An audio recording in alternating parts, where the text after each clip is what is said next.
Immediately after, the martial artists behind him simultaneously let out a roar, and in an instant, over 10 beams of light streaked through the air, converging as they charged straight toward King He. King Heath drew a sharp breath. Although these individuals' strength was negligible, the scene unfolding before him was sinister and unpredictable, prompting him to continuously unleash punches and kicks without pause. The dozen or so martial artists were all knocked back, many of them splattering blood everywhere. Yet they didn't flinch or retreat, even for a moment. They continued to rush forward recklessly, completely disregarding life and death. Each time King Heath swung his hand down, a pile of limbs would be sent flying, scattered in disarray. Although these people had low cultivation levels, each and every one of them seemed to have gone mad, charging into the attack without regard for their lives. Gritting his teeth, King Heath spoke coldly. If your sanity has been eroded, living on is just being soulless shells. I might as well send you off for a release. In his hand, a folding fan slowly condensed and took shape. With a whoosh, it unfolded in mid-air, and in that instant, sand and rocks scattered, and the very surroundings seemed to change color. A fierce, icy energy force swept across the area from the fan, causing the remaining martial artists to explode one by one, completely vanishing. Only the Holy Domain Law Enforcement Envoy, and Yu Kim, the Supreme Gate Master, remained, both of whom were 4-star martial emperors. Furthermore, their strength had skyrocketed after becoming demonized, which was why they were now able to go head-to-head against King Heath. King Heath made a quick move with his hand. The boundless fan in the air suddenly expanded, and pressed down heavily on the two individuals, pinning them firmly to the ground. The two individuals spat out large mouthfuls of blood, but their expressions showed no hint of fear. It was as if they couldn't feel any pain. They merely strained and pulled fiercely, causing their upper bodies to immediately separate from their lower halves. Afterward, they charged forward like moths to a flame.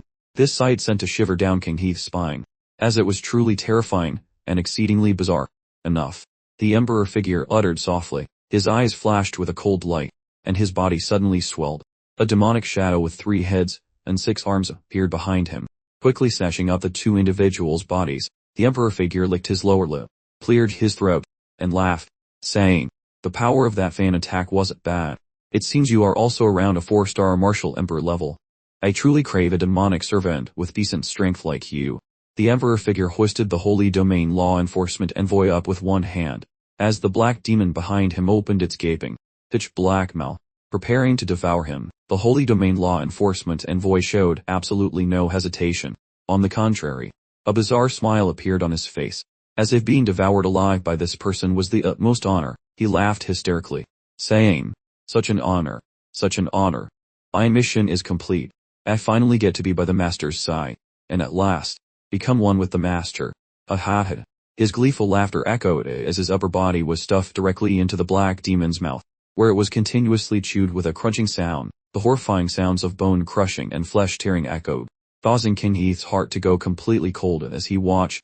To devour a person so casually, as easily as eating and drinking, made goosebumps rise all over his body, and his blood churned in turmoil. After devouring both individuals in one go, the Emperor figure instantly regained his original handsome appearance. He patted his belly then said with a laugh, "I've replenished some energy, but it's still too little," showing a dissatisfied expression as his gaze fell upon King Heath, revealing obvious greed. "You actually ate people." King Heath screamed in terror, truly frightened out of his wits by the opponent's monstrosity. The Emperor figure chuckled, saying, "Demonic servants, besides running small errands, were originally created to be eaten and used." He slowly lifted his left hand. The black demonic claw immediately swooped down, aiming to capture Jian Huishu alive. In a panic, Jian Huishu quickly retreated and ran for his life. If he didn't escape this time, his fate would likely be worse than death. He had to escape his clutches, no matter the price. He lightly flicked his right hand, and a small jade talisman appeared in his palm. He gently squeezed, and the jade talisman shattered, his figure immediately turning into a streak of light and flying off. Within just a few breaths, he had broken through space and disappeared without a trace. The Emperor, swept by the powerful wind, his face sinking, muttered, as expected, "My power is still insufficient. I couldn't even retain a 4-star martial emperor." Looking in the direction Jian Huishu fled, the Emperor muttered, "This person is from Hongyu City. He might actually know where the source of the demonic energy is. Fortunately, I left a mark on him. We'll follow it and investigate." At this moment, outside the grand hall where Li Yunxiao once entered, Wei Jijin and Huo Yan were still guarding. Having been repelled by the corpse separating blade, they remained outside the entrance, waiting for Li Yunxiao to emerge. Unexpectedly, after waiting for half a month, no one appeared, and the patience of both individuals was gradually wearing thin. Just as the two were arguing intensely, a flash of light suddenly fell from the sky. The ground exploded, leaving a large crater, causing Huo Yan and Wei Qijin to turn their heads simultaneously. They saw Jian Huishu rush out, looking disheveled. He quickly surveyed his surroundings, thinking in horror, I have guarded Maiguchi Temple for many years, yet I never knew such a place existed. Could this place have just been recently broken open? His pupils contracted instantly, as he shouted, Who's there? At the same time, a responding shout rang out. Wei Qijin and Hu Yin both raised their guard, shouting in unison, Who goes there? Jian Huishu frowned and said haughtily, Hanyu City's Jian Huishu. The two men's expressions changed immediately upon hearing this. They said softly, So it's someone from Hanyu City. Please excuse our disrespect. Jian Huishu curled his lip into a cold smile. Finally, I've met two people who understand reason.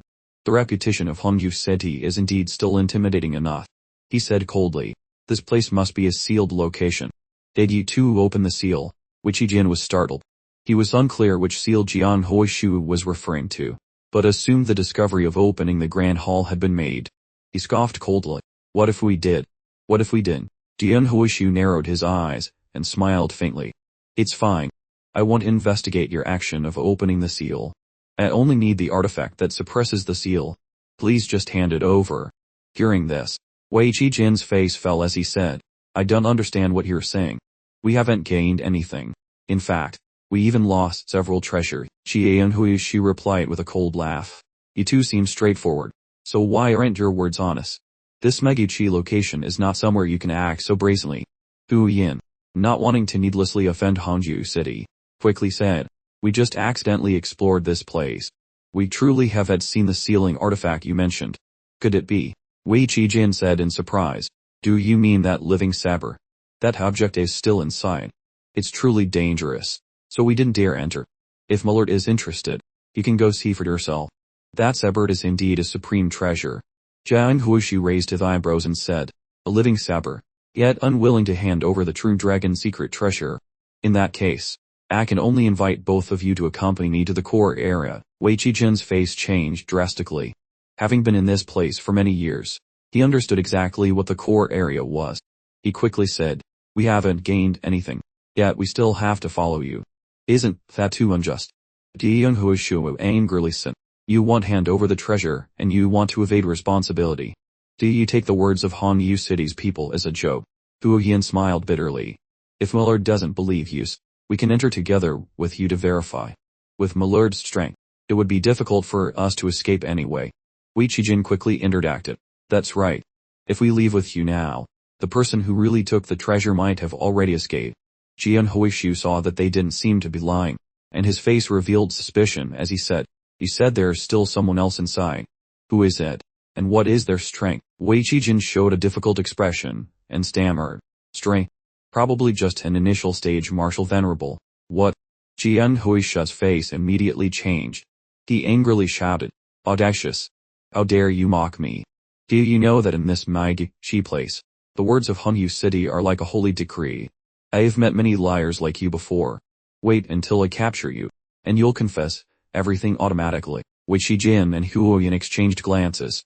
They both understood in their hearts that if they were captured by this person today and framed for stealing the treasure, the outcome would likely only be death.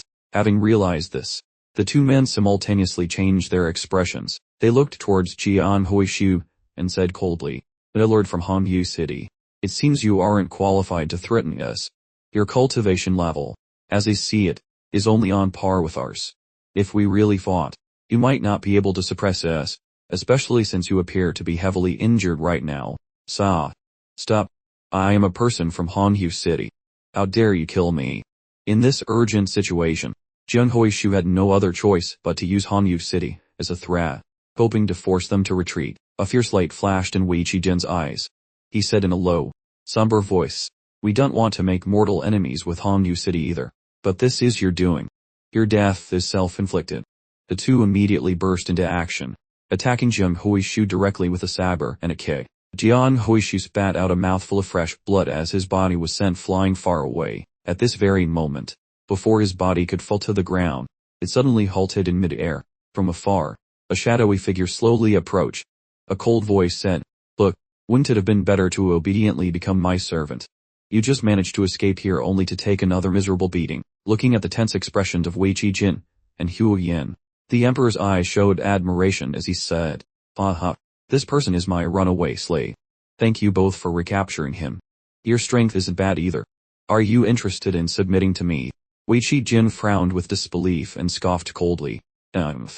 What slave? Who are you trying to deceive? How could a 4-star martial emperor be your slave? Quickly reveal your identity, and I might still give you a path to survival." The emperor chuckled lightly and said, "Your eyes have long since betrayed that you're determined to kill me, yet your mouth pretends to ask for mercy. In your eyes, all I see is cunning and viciousness. You're secretly looking for my weakness right now, waiting for me to lower my guard before launching a sneak attack, aren't you?" Kim's heart shook violently as his thoughts were completely seen through by the opponent.